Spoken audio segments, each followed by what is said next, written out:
नमस्कार। आज हम करने जा रहे हैं महाशिवरात्रि पूजन व्रत की कथा। तो चलिए भगवान का नाम लेकर हम अपनी कथा शुरू करते हैं। हर हर महादेव, हर हर महादेव। महाशिवरात्रि पूजन व्रत से जुड़ी एक रोचक पौराणिक कथा है जो आज हम करने जा रहे हैं। एक बार चित्रभानु नाम का एक शिकारी था। वह पशुओं की हत्या करके अपने घर को पालता था। वह एक साहूकार का ऋणी भी था, लेकिन ऋण समय पर ना चुका पाने के कारण साहूकार उस पर क्रोधित हो गया और उसको शिव मठ में बंदी बना लिया। संयोग से उस दिन शिवरात्रि थी। बंदी रहते हुए शिकारी मठ में शिव संबंधित धार्मिक बातें सुनता रहा। वहीं उसने शिवरात्रि व्रत की कथा भी सुनी। संध्या होने पर साहूकार ने उसे बुलाया और ऋण चुकाने के लिए पूछा। तो शिकारी अगले दिन सारा ऋण लौटा देने का वचन देता है। साहूकार ने उसकी बात मान ली और उसे छोड़ दिया। शिकारी जंगल में शिकार के लिए फिर निकल पड़ा, लेकिन दिन भर बंदी गृह में रहने के कारण भूख प्यास से वह बहुत ही व्याकुल था। सूर्य अस्त होने पर वह एक नदी के समीप गया जंगल में, और वहां एक घाट के किनारे एक पेड़ पर थोड़ा सा जल पीने के लिए लेकर ऊपर चढ़ गया, क्योंकि उसे पूरी उम्मीद थी कि कोई न कोई जानवर अपनी प्यास बुझाने के लिए यहाँ नदी पर जरूर आएगा। वह पेड़ बेलपत्र का था और उसी पेड़ के नीचे शिवलिंग भी था, जो सूखे बेलपत्रों से ढके होने के कारण दिखाई नहीं दे रहा था। शिकारी को उसका पता ना चला। भूख और प्यास से थका वो उसी मचान पर बैठ गया।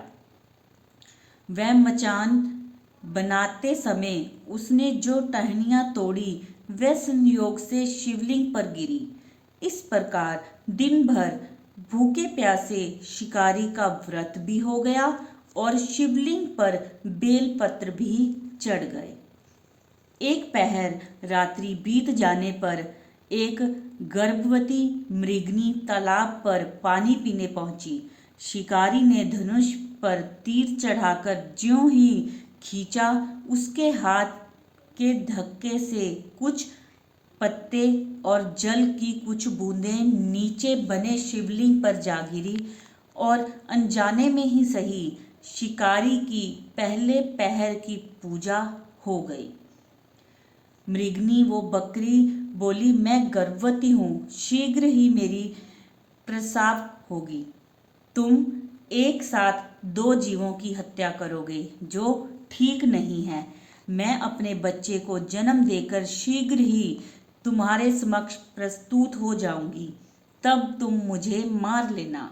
शिकारी ने उसकी बात मान ली और वह बकरी मृगी जंगल की झाड़ियों में लुप्त हो गई। कुछ ही देर के बाद एक और बकरी उधर से निकली। शिकारी की प्रसन्नता का ठिकाना ना रहा। समीप आने पर उसने धनुष पर बाण चढ़ाया। कुछ बेलपत्र नीचे शिवलिंग पर फिर से जा गिरे और अनायास ही शिकारी के दूसरे पहर की पूजा भी संपन्न हो गई। तब उसे देख उस बकरी ने विनती पूर्वक निवेदन किया कि मैं थोड़ी देर पहले ऋतु से निमित्त हुई हूँ, कामातुर हूँ, अपने प्रिय की खोज में भटक रही हूँ। मैं अपने पति से मिलकर शीघ्र ही तुम्हारे पास आ जाऊंगी। शिकारी ने उसे भी जाने दिया। 2 बार शिकारी को खोकर वह चिंता में पड़ गया कि वह शिकार खो बैठा है 2 बार। रात्रि का आखिरी पहर बीत रहा था। तभी एक और बकरी अपने बच्चों के साथ उधर से निकली।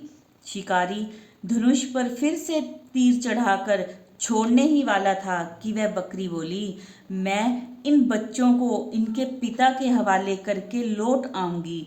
इस समय मुझे मत मारो, मुझे जाने दो।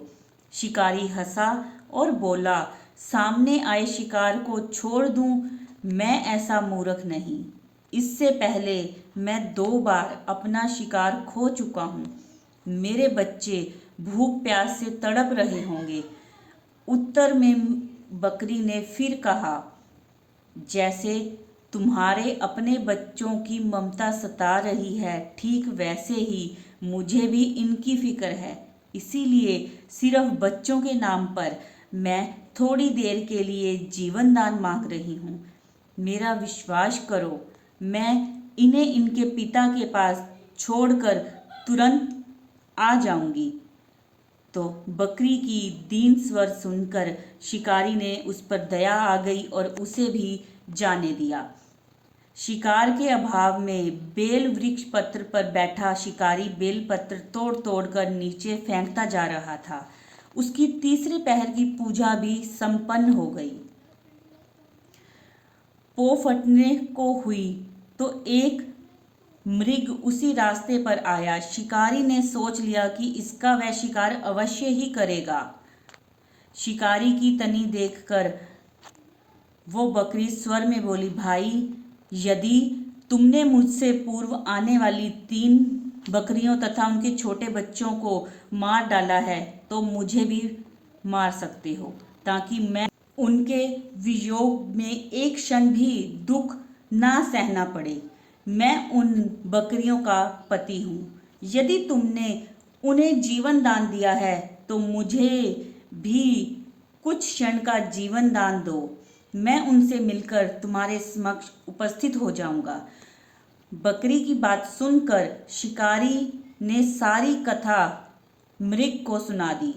तब मृग ने कहा, मेरी 3 पत्नियां जिस प्रकार प्रतिज्ञाबद्ध होकर गई हैं, वह मेरी मृत्यु से अपने धर्म का पालन नहीं कर पाएंगी। अतः जैसे तुमने उन्हें विश्वास पात्र मानकर छोड़ा है, वैसे ही मुझे भी जाने दो। मैं उन सबके साथ तुम्हारे सामने शीघ्र ही उपस्थित हो जाऊंगा। अब रात्रि जागरण, उपवास तथा शिवलिंग पर बेलपत्र चढ़ाने से शिकारी का हंसिक मतलब कि उसका जो हृदय था वो निर्मल हो गया था। उसमें भगवान भक्ति का वास हो गया था। उसके हाथ से धनुष तथा बाण छूट गया और उसने बकरी को जाने दिया। थोड़ी ही देर बाद वह बकरी सपरिवार शिकारी के समक्ष उपस्थित हो गया ताकि वह उनका शिकार कर सके। किंतु जंगली पशुओं की ऐसी सत्यता देखकर और सामूहिक प्रेम भावना देखकर शिकारी को बड़ी अपनी गलती महसूस हुई। उसके नेत्रों से अश्रुओं की झड़ी लग गई। उस बकरी परिवार को ना मारकर शिकारी ने अपने कठोर हृदय को जीव हिंसा से हटा सदा के लिए कोमल एवं दयालु बन गया। देवलोक के समस्त देव समाज भी इस घटना को देख रहा था। उसके ऐसा करने पर भगवान शंकर ने प्रसन्न होकर तत्काल उसे अपने दिव्य स्वरूप के दर्शन करवाए तथा सुख समृद्धि का वरदान दिया। तो इसी प्रकार हमारी कथा समाप्त होती है। हर हर महादेव।